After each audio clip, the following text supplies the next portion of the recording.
झूठे वायदे कर जाती है। आपका पूरा का पूरा पैसा अदानी जी के यहां चला जाता है। आपकी जमीन, जंगल, जन झील छीन के वो ले जाते हैं। पैसा अमेरिका चला जाता है। हम आपकी पॉकेट में पैसा डालते हैं, किसान की पॉकेट में पैसा डालते हैं, मजदूर के पॉकेट में पैसा डालते हैं। वो भूल गया मैं, 7,000 रुपए मिलता है ना मजदूर को, 10,000 मिलेगा।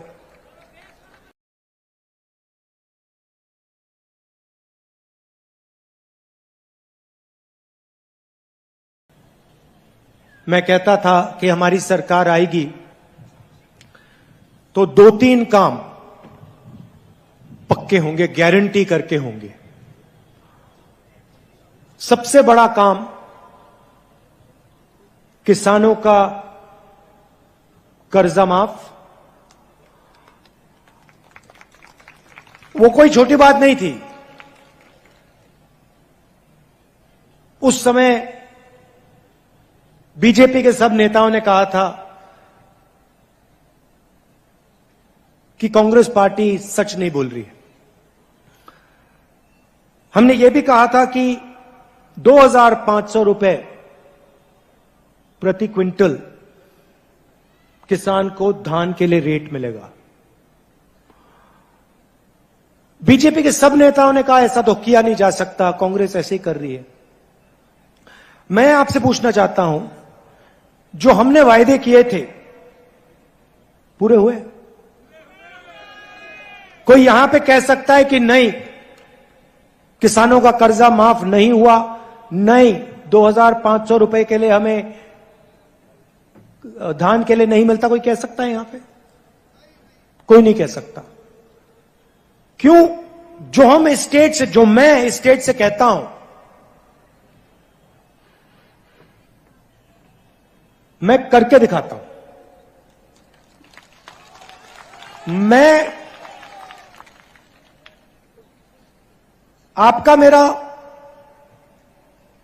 2-3 महीने का रिश्ता तो है नहीं। आपका रिश्ता, मेरा रिश्ता पुराना रिश्ता है। आप इंदिरा गांधी जी को याद करते हो, जवाहरलाल नेहरू जी की याद करते हो, तो मेरा रिश्ता आपके साथ जो है वो गहरा रिश्ता है, पुराना रिश्ता है। मैं यहां आके आपसे झूठ नहीं बोलना चाहता।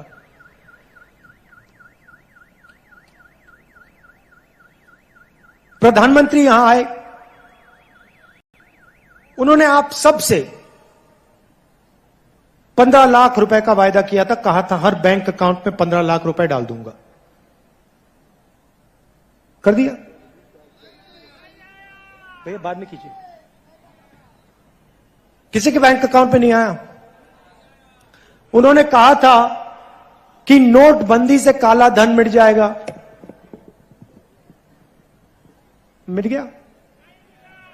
कहा था किसानों का, किसान बिल से फायदा होगा। किसानों ने स्वयं बिल को रद्द कर दिया। देश के सारे किसान खड़े होकर कहते प्रधानमंत्री झूठ बोल रहा है, हमें नहीं चाहिए ये बिल। तो आप जानते हो सच कौन बोलता है, झूठ कौन बोलता है।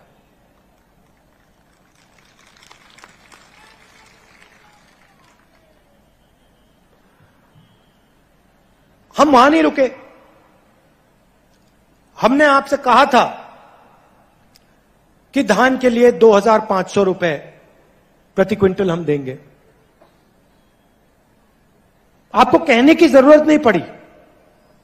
वो आस्ते आस्ते आस्ते आस्ते बढ़ता गया। सही बोल रहा हूं? सही बोल रहा हूं? तो हमें बोलने की जरूरत भी नहीं है। मैं आपको कह रहा हूं, हमने अनाउंस किया है कि 3,200 रुपए प्रति क्विंटल मिलेगा। लिख लो, रख लो। 5 साल मैंने 2,500 कहा था, अब मैं कह रहा हूं 3,200 से शुरुआत होगी। शुरुआत मतलब 3,200 से शुरुआत होगी और उसके बाद यह बढ़ता जाएगा जितनी जरूरत किसान को होगी। जो हम कर सकेंगे हम करके दिखा देंगे। आपको कहने की जरूरत नहीं। आपको बताने की भी जरूरत नहीं कि भैया हमें ज्यादा पैसा चाहिए, आप देखना वो बढ़ता जाएगा बढ़ता जाएगा।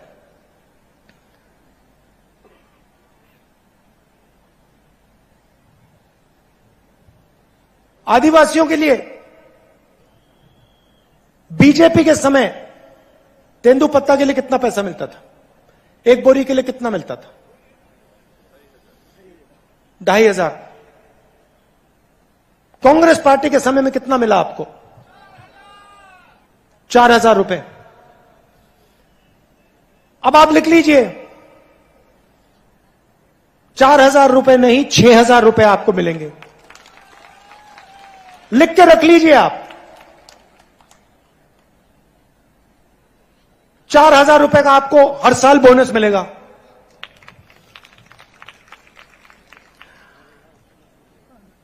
₹23,000 करोड़ रुपए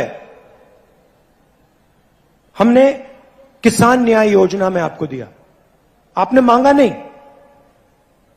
हमने कहा भैया हम न्याय योजना करना चाहते हैं, हमारा प्लान था लोकसभा में करने का, हम छत्तीसगढ़ में इसको टेस्ट करके दिखाएंगे, और हमने कर दिया।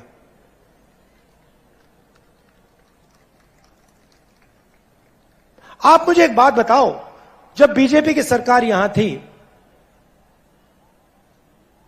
कर्जा माफ किया उन्होंने? धान के लिए सही रेट दिया क्या? तेंदुपत्ता के लिए सही रेट दिया? बोनस दिया? मुफ्त में बिजली दी?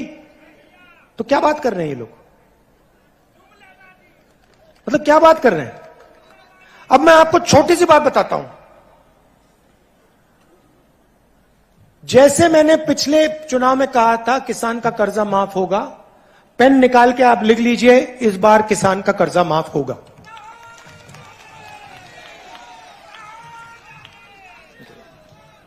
किसान का कर्जा माफ होगा।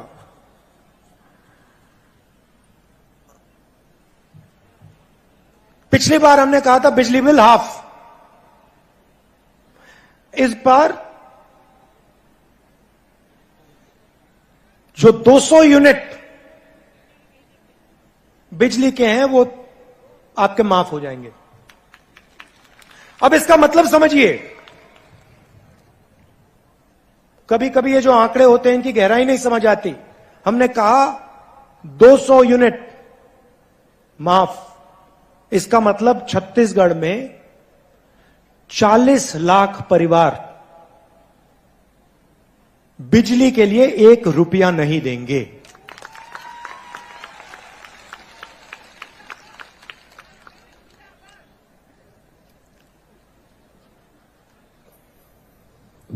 केजी टू पीजी आपने सुना है?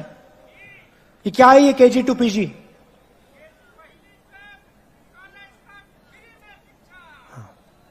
हिंदुस्तान का पहला स्टेट होगा जहां पे केजी से लेकर पीजी तक शिक्षा मुफ्त में मिलेगी।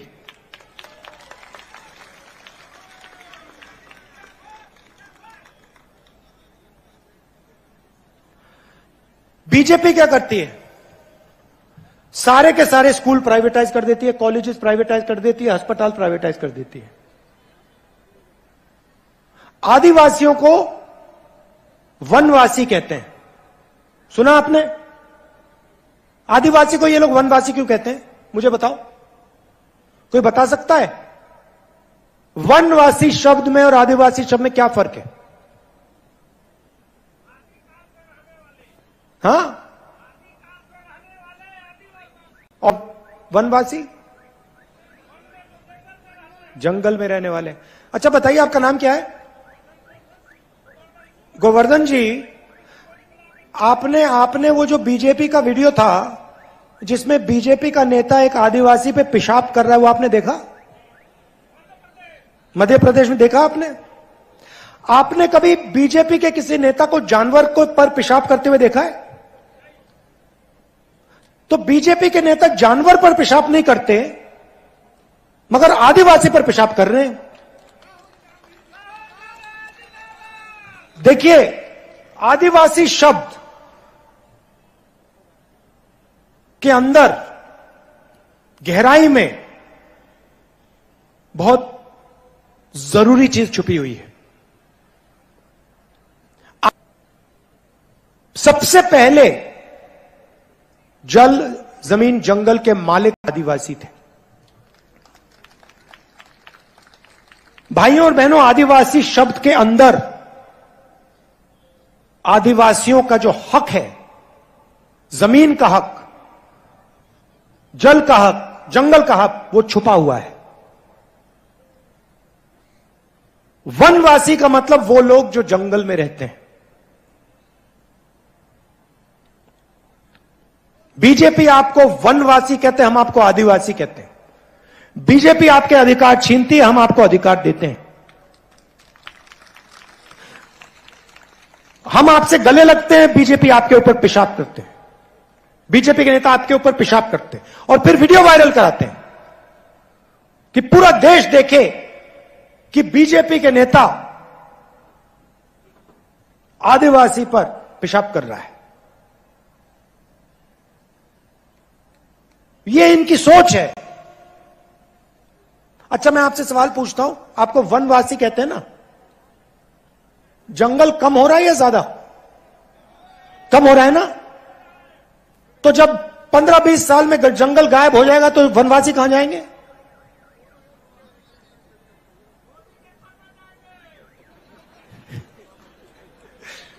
कहां जाएंगे? सड़कों पे भीख मांगेंगे। सड़कों पे भीख मांगेंगे। बीजेपी के नेता कहते हैं देखो, आदिवासियों को हिंदी सीखनी चाहिए, छत्तीसगढ़ी मत सीखिए, अंग्रेजी मत सीखिए। मगर आप किसी भी बीजेपी के नेता से पूछो कि भैया आपका जो बच्चा है वो इंग्लिश मीडियम में पढ़ता है, हिंदी मीडियम में पढ़ता है, तो आपको जवाब देंगे हमारा तो बेटा इंग्लिश मीडियम में पढ़ता है। अगर आपका बच्चा इंग्लिश मीडियम में पढ़ता है तो आदिवासी का बच्चा इंग्लिश मीडियम में क्यों नहीं पढ़ सकता? अगर आपका बच्चा सपना देख सकता है तो आदिवासियों का बच्चा, दलितों का बच्चा, पिछड़ों का सब बच्चा सपना क्यों नहीं देख सकता? उनमें क्या कमी है? इसलिए हमने पूरे स्टेट में English medium school, Swami Atmanand school का जाल बिछा दिया है और हम इसको बढ़ाते जाएंगे जब तक हर आदिवासी युवा अंग्रेजी में बात कर पाए। क्यों चाहते हैं मैं बता देता हूं आपको। छत्तीसगढ़ में रहना है, छत्तीसगढ़ में काम करना है, छत्तीसगढ़ी बोलिए। यूपी में जाना हो, बिहार में जाना हो, दिल्ली में जाना हो काम करने के लिए, हिंदी बोलिए। विदेश जाना हो, कॉल सेंटर में काम करना हो, इंजीनियर बनना हो, डॉक्टर बनना हो, अंग्रेजी की जरूरत पड़ेगी, अंग्रेजी पढ़िए। वो कहते हैं भैया हिंदी पढ़ो बाकी सब भूल जाओ। क्यों? क्योंकि वो चाहते हैं कि आपके बच्चे अंग्रेजी ना सीखें, कंपटीशन ना आ जाए। बाहर से कोई आता है, अमेरिका से कोई व्यापारी आता है, बिजनेसमैन आता है, आपके बच्चे उससे बात ही ना कर पाए, वो आपको नौकरी ना दे पाए। इसलिए वो आपसे कहते हैं आप वनवासी हो, आप बड़े सपने मत देखो, अंग्रेजी मत पढ़ो। और हम कहते हैं आप वनवासी नहीं हो, यह शब्द आपका अपमान है। आप आदिवासी हो, आपको सबसे बड़ा से बड़ा सपना देखना चाहिए और उसको पूरा करना चाहिए। पूरा करने में हम मदद करेंगे आपकी।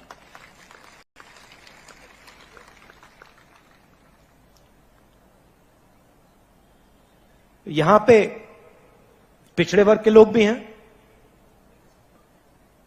कुछ दिन पहले नरेंद्र मोदी जी ने बहुत अच्छी बात बोली, मैंने पहली बार सुनी है। हर भाषण में कहते हैं मैं ओबीसी हूं, हर भाषण में ओबीसी की बात करते हैं।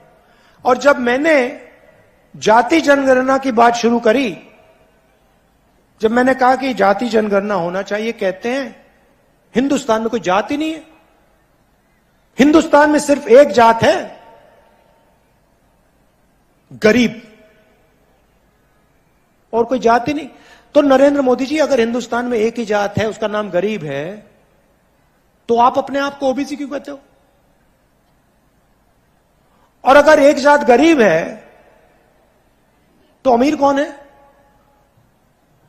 अमीर में कोई जात ही नहीं है, सिर्फ एक जात है हिंदुस्तान में, वो है गरीब। आपने चुनाव जीत लिया, रोज हवाई जहाज में उड़ते हो, करोड़ों रुपए के सूट पहनते हो, हर रोज नया सूट पहनते हैं मोदी जी। आपने कभी देखा है नरेंद्र मोदी जी को 2 बार एक कपड़ा पहनते हुए?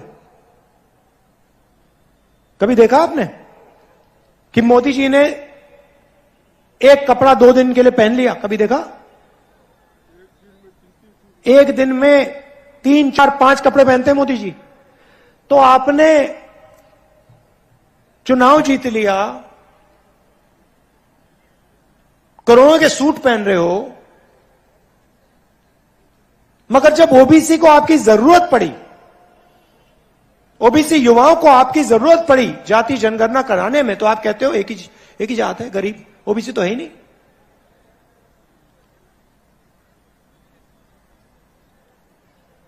भाई और बहनों, हिंदुस्तान को एमपी नहीं चलाते, हिंदुस्तान को 90 अफसर चलाते हैं। उनको हम secretary to government of India कहते हैं, आईएएस के अफसर हैं। और ये 90 लोग हिंदुस्तान का पूरा पैसा जो है उसको बांटते हैं। मनरेगा में कितना जाएगा, सेना को कितना मिलेगा, सड़क बनाने में कितना पैसा जाएगा, अस्पतालों में कितना जाएगा, शिक्षा में कितना जाएगा, ये सारे के सारे निर्णय ये 90 लोग लेते हैं। पार्लियामेंट हाउस में मैंने एक आंकड़ा रखा, मैंने कहा कि देखिए 90 लोग में से ओबीसी कितने हैं? भाइयों और बहनों, इन 90 लोगों में से ये कितने हैं भाई? तो उठा के दिखाओ, तो खड़े होकर दिखाओ, ये देखो 90 में से 3। मोदी जी ओबीसी की बात करते हैं, 24 घंटा ओबीसी की बात करते हैं। जब मदद करने का समय आता है कहते भैया ओबीसी जाति नहीं है। और जो अफसर 90 अफसर इस देश को चलाते हैं, बजट का हर पैसा बांटते हैं, उसमें से 3 ओबीसी के हैं। अच्छा भैया, आपने पहला सवाल का जवाब दे दिया, दूसरे सवाल का जवाब दीजिए। जो ओबीसी अफसर हैं, हिंदुस्तान के बजट का कितना प्रतिशत निर्णय लेते हैं? 5%। मतलब 90 में से 3 ओबीसी। और अगर हिंदुस्तान के बजट में 100 रुपए खर्च होते हैं तो 5 रुपए का निर्णय ओबीसी जात के लोग लेते हैं। अच्छा, आदिवासियों की बात करते हैं। बजट में से अगर 100 रुपए का निर्णय लिया जाता है तो आदिवासी कितना निर्णय लेते हैं? कितना? 0.01।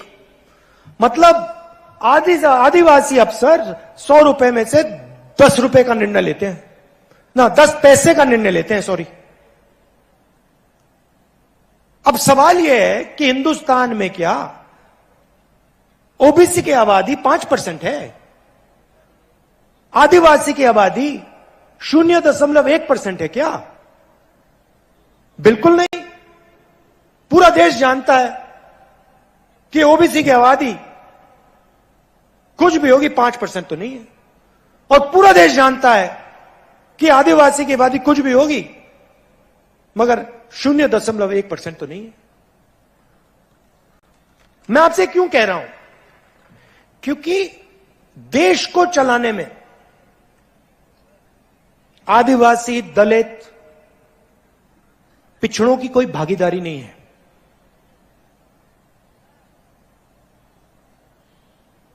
क्योंकि 90 अफसरों में से कोई नहीं है। अगर आप मुझे कहते कि भैया देखो 90 अफसर हैं, उसमें से 50% ओबीसी हैं, तो मैं कहूंगा हां भैया, बजट का 50% ये लोग खर्च कर रहे हैं तो भागीदारी है। अगर आप मुझे कहते देखिए 15% बजट का आदिवासी लोग निर्णय ले रहे हैं, तो मैं कहता हां भैया भागीदारी है। इसलिए मैं चाहता हूं, और ये ओबीसी के जो युवा हैं, आदिवासी युवा हैं, आप इस बात को उठाइए, ये आपके भविष्य की बात है। इसलिए मैं चाहता हूं कि जाति जनगणना हो, सबको पता लग जाएगा कि देश में आदिवासी कितने हैं, दलित कितने हैं, पिछड़े कितने हैं, जनरल कितने हैं, सबको पता लग जाएगा। एक बार सबके आंकड़े हमारे सामने आ जाएंगे, सामने होंगे, तो हम कहेंगे ठीक है भैया, अब अगर 50% आबादी है तो भागीदारी होनी चाहिए। 90 में से 3 अफसर काम होने वाला नहीं है, इसको हमें बदलना पड़ेगा। अब नरेंद्र मोदी के पास जाति जनगणना के आंकड़े पड़े हुए हैं, वो 1 सेकंड में पब्लिक को दिखा सकते हैं। हमने किया था जाति जनगणना, हमने करा जब हमारी यूपीए की सरकार थी, तो सारे आंकड़े सरकार के पास। अब हम नरेंद्र मोदी जी से कह रहे हैं भैया इनको रिलीज करिए, छत्तीसगढ़ के ओबीसी युवाओं को बता दीजिए ओबीसी की कितनी आबादी, आदिवासियों को, दलितों को बता दीजिए भैया आपकी इतनी भागीदारी होनी चाहिए। नरेंद्र मोदी नहीं बोल रहे, अब कह रहे भैया ओबीसी की तो कोई जाति नहीं होती, दलित आदिवासी तो जाति नहीं है, जात तो हिंदुस्तान में सिर्फ गरीब है। तो यहां जो ओबीसी युवा हैं, अगली बार मोदी जी आएंगे, आप उनसे पूछना मोदी जी, पहले आप कहते थे आप ओबीसी हो, अब आप कहते हो हिंदुस्तान में सिर्फ गरीब जात होती है। आप जाति जनगणना प्लीज कर दो, हमारी जो सच्चाई है, ओबीसी जात की जो सच्चाई है वो हमें बता दो। लंबे लंबे भाषण करेंगे, 1 घंटा बोलेंगे आपको, मगर इस सवाल का जवाब नरेंद्र मोदी नहीं दे सकता। क्यों? क्योंकि रिमोट कंट्रोल अदानी के हाथ में है।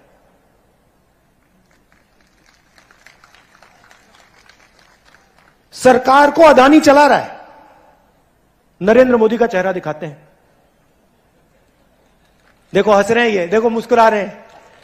क्या नाम है आपका भैया? नहीं, मीडिया वाले जो हैं जो मुस्कुरा रहे हैं, क्या नाम है आपका? मुस्कुराहट चली गई, डर गए।